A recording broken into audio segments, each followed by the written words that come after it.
What's up, everybody? This is 13 with Superior Mobile by 13, and today I've got a 2013 Hyundai Elantra in the shop for a headlight retrofit, and I'm going to take you through the entire process step by step. This headlight design is referred to as a rear reflector bulb, which utilizes a halogen bulb in the center that basically shines backwards and then reflects light outwards in order to make up the light on the road in front of you. This is an outdated lighting technology, but it's still extremely common on new entry-level vehicles or any older vehicles.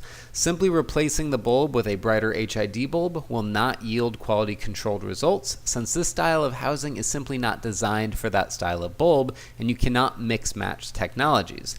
This client has already installed an LED bulb in an attempt for that additional light output, but the result is only a minor increase in usable light, but with a major increase in glare to oncoming traffic, which poses a major safety concern.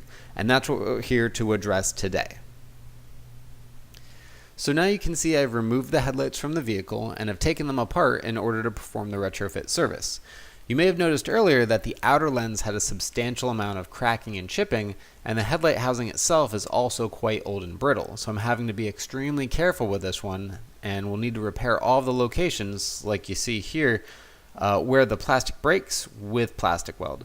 It's really not that big of a deal though, and when I'm done here, the housing will be better than it even started. This is the rear reflector bulb that I have removed from the headlight housing, and I've already installed a projector assembly inside of it. Originally, a halogen bulb was in this location, and now we have the Morimoto Mini D2S projector lens assembly with the Bullet 2.0 shrouds.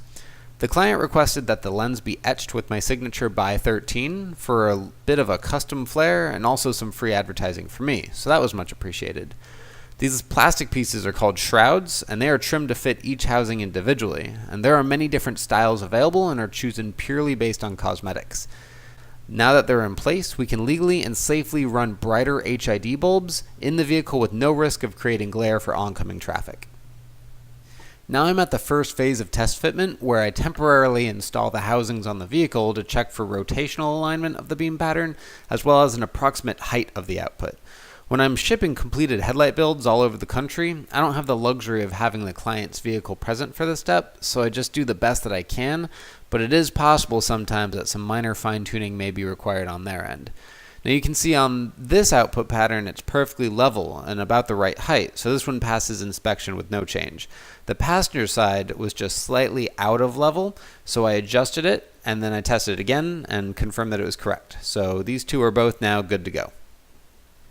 The headlights have now been completely reassembled with an OEM equivalent butyl sealant, which will properly seal the headlights against water penetration and thus avoid the dreaded foggy headlight scenario. Now turning to the car now, I have installed the proper vehicle appropriate wiring harness to run the new HID system. This system requires a power and a ground connection to the battery and some integration with the factory wiring. HIDs require ballast, which you see here, to run. Over on the passenger side, the wiring is similarly installed and awaiting final installation for the headlight assemblies.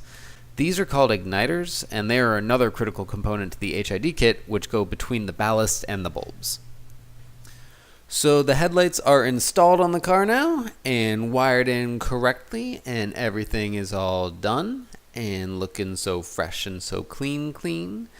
This is definitely a great OEM plus look, since this shroud complements the interior styling of the factory headlight housing. And if you didn't know any better, you could just easily assume that this is a more modern Elantra or possibly like a higher trim package. I've turned the headlights on now, and unfortunately that's really just showcasing how incredibly damaged these housings are, but that's not the point of this video.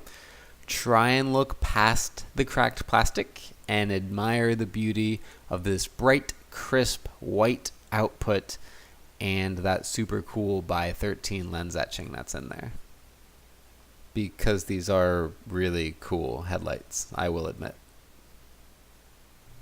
Alright, let's go for a drive. This is a back road that's a couple blocks away from my warehouse. There's a asphalt company on the left there, and you can turn on those high beams and you can see all the way down the road. Now with the low beams, which is what we have activated right now, you can see that crisp cutoff. It's real wide. That is a telltale characteristic of the Morimoto Mini D2S projectors. They're very wide. With the 50-watt Morimoto ballast that we're utilizing on this system, we've got a great long throw, got a beautiful cutoff step, and now I'll blink the high beams a little bit for you. And that's the end of our show.